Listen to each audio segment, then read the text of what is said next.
Alright, man, what it do, YouTube? It's your boy Key coming at y'all boys with a brand new video. And today we're getting into the crazy year of 2024 and the deadly drill scene that came in those times. You feel me? So, with that being said, let's check it out. 2024 has been one of the craziest years in drill history. 2024 has been one of the craziest years in drill history. New movements have blown up.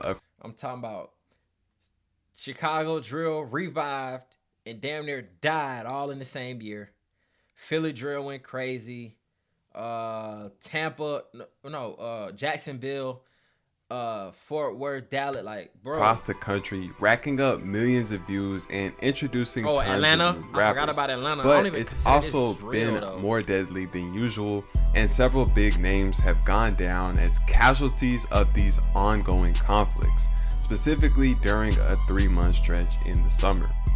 Because of its growing popularity, but also 2024, the summer is where most people pass away. Like, everybody outside, nobody, you know what I'm saying? They want to go to parties, they want to do this, they want to do that. Like, everybody. Drill was a countrywide movement led by several major cities. Chicago, the city responsible for the creation of the genre, saw a resurgence, but new places like Dallas and Atlanta also had drill scenes take off, gaining tons of attention, introducing new faces. I ain't gonna lie though. The Atlanta drill scene did not take off in 2024, bro. That was like 2022, bro. Let's be real about this. Put some respect on Anti the Menace. Put some respect on Baby Kia. Put some respect on, you know what I'm saying, Lil Ray. Put some respect on these folk, man. Lil Tony, like, come on, man. Hold on. And making people aware of the rivalries going on but in FBG the murdered streets. them. I would So, say 2024. in this video, we'll take a look at everything that happened in drill through the entire 2024, as well as the continuous cost that this genre comes at.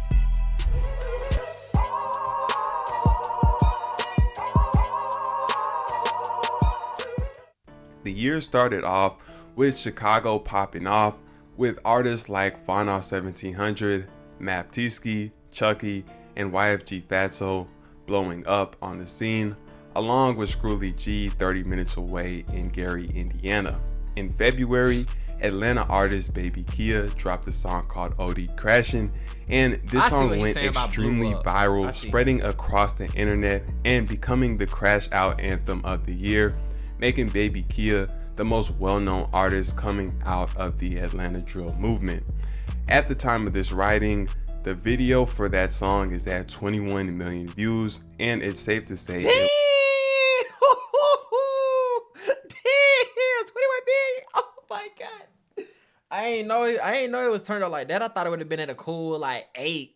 You feel me? Because like this song, because the thing about drill songs, like, they come and go. And me, I'm not gonna lie, I like the songs, but I'm not riding around all day listening to drill. Like, I like, you know what I'm saying, different type was the biggest drill song of the entire year. Baby Kia's rise brought tons of new attention from people who had never heard of Atlanta drill, but were introduced by OD Crashin'. And the fact that he dissed other Atlanta drill artists like Anti the Menace on the record made people curious to tune in and find out what was going on, leading to more people listening to the music. In addition to Baby Kia blowing up, February was also a good month for New York drill. Up to this point, things had basically fizzled out, but D-Thing, arguably one of the biggest rappers in the city, had been released in January of 2024, and in February he began dropping music, bringing a little bit of life back to the city. This same month, a new group of Brooklyn rappers known as the Troopers dropped a song called Troopers Anthem that blew up, making them the new group with motion on the scene. Never heard of them. However, this stretch would end up being the peak of New York drill for the year, and afterwards numbers would drop for everybody and New York drill would continue its decline. That's because, like, New York drill, like, besides a very few people like K-Flock, like, they make very New York centric music.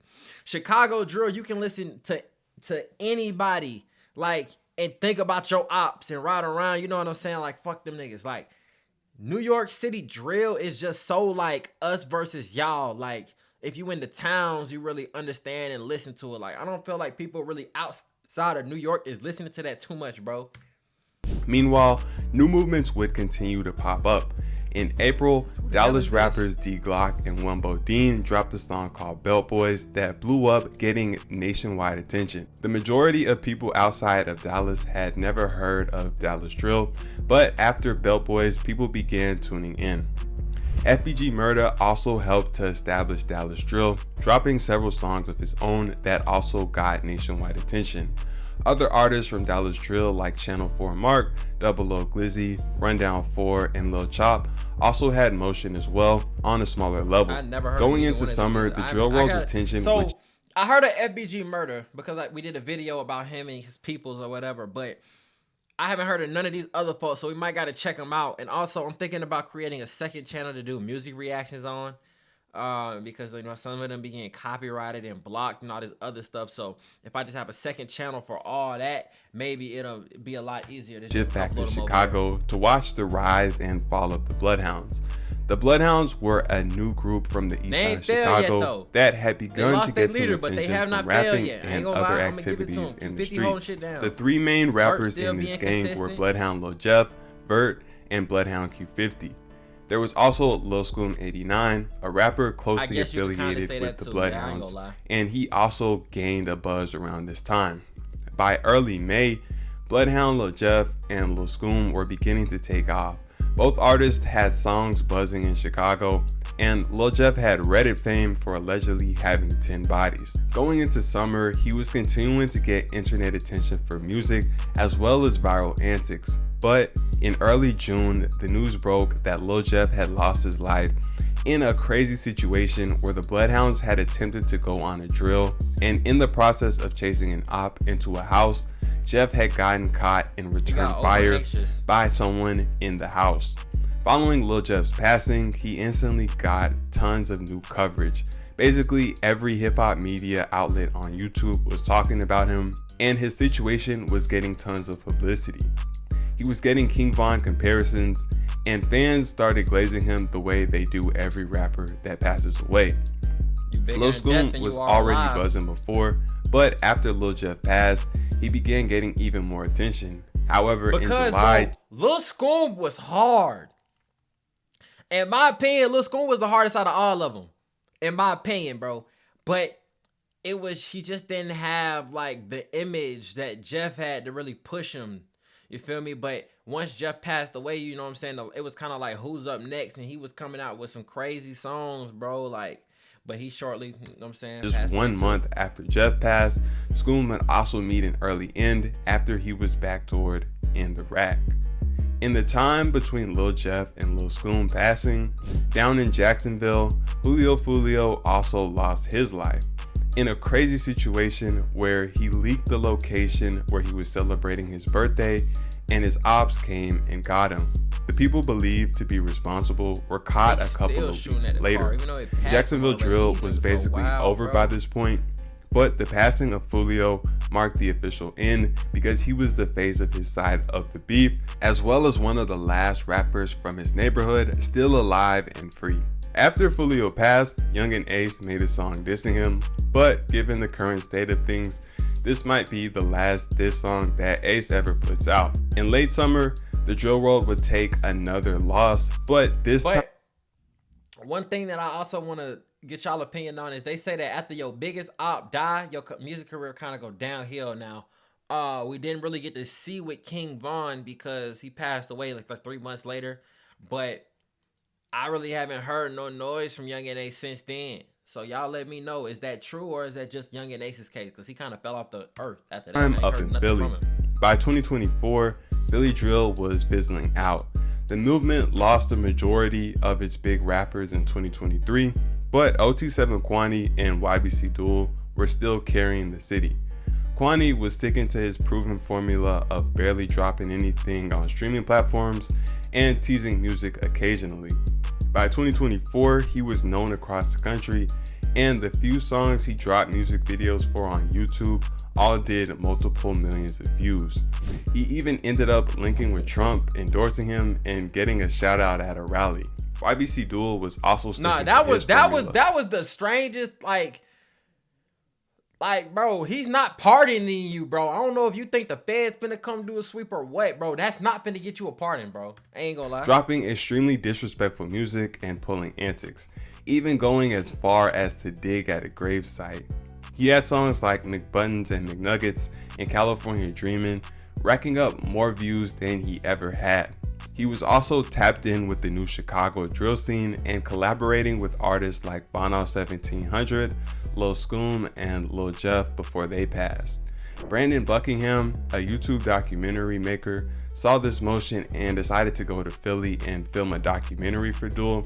But just 2 days after the documentary was released, Duel had his life claimed in Philly, allegedly by a 16-year-old.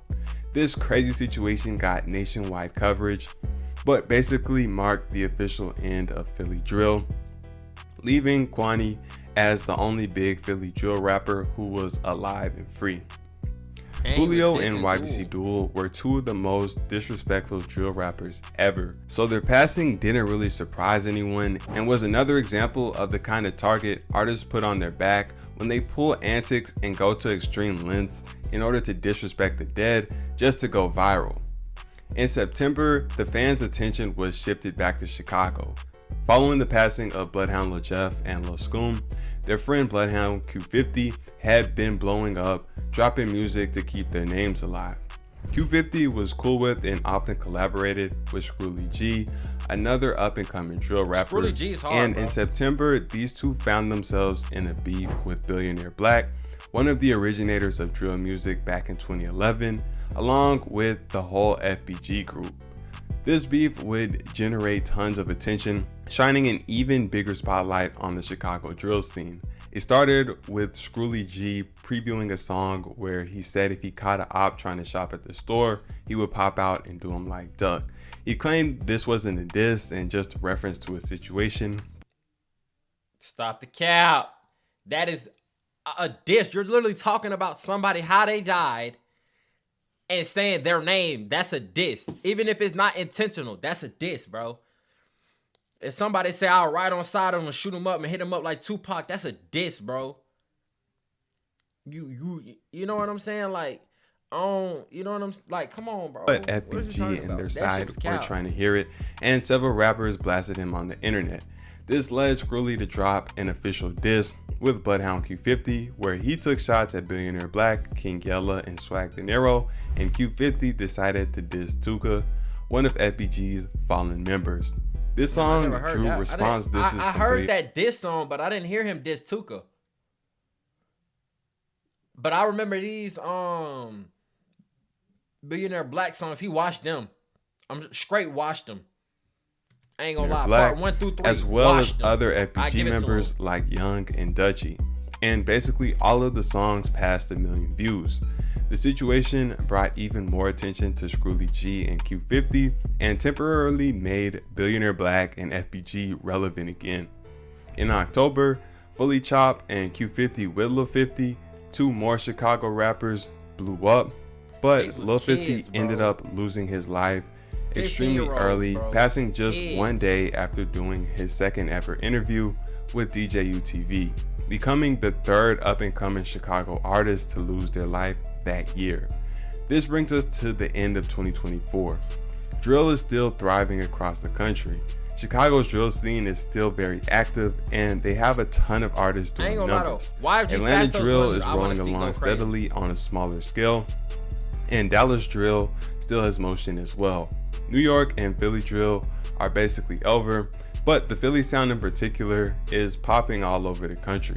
Summer of 2024 was extremely bloody, with the drill world losing Bloodhound Lil Jeff, Fulio, Lil Scoom, and YBC Duel all in the 3-month period. Yeah, I ain't gonna lie though. Those three, you know what I'm saying? Jeff, Scoom, and YBC Duel, they could have kept this shit going. Drill music seems like an unfortunate reality that automatically comes with any environment that has the impoverished conditions that lead to gang violence. The negatives outweigh everything else, but the music does provide opportunities for a select group of individuals, and the fans enjoy it. Because of this, It probably won't end anytime soon, and we'll most likely continue to see new movements popping off and then fizzling out across the country. But there's no telling which city will pop off next or how things will progress, so we'll just have to stay tuned. Tweak. Gotta tweak the camera a little bit. Chicago drill is one of... I ain't gonna lie, Chicago drill is not back. You feel me? But with that being said, man, that's gonna go ahead and wrap up that video. 2024 was a crazy year for drill. I felt like that was a year it kind of tried to resurge, but it's just the backside to it is always gonna prevail more like the good. You know what I'm saying? Like, if they don't catch a case, they end up dead or in jail. Like, it's very few who like real hardcore drill guys who are gonna make it out. You feel me? Because it only takes one event to send you down the road for 5 years, 10 years. And then there's definitely no career for a drill rapper after 5 years in jail, bro. That's not even happening, bro. We seen what happened to Bobby Shmurda and them. Like, you go to jail for like more than like a year, year and a half, unless you're like at the top of your game, you ain't doing what you're doing, bro. So with that being said, make sure y'all like, comment, and subscribe. Get in that comment box. Tell me how you felt about this video. It's your boy Key checking in, checking out. We gone.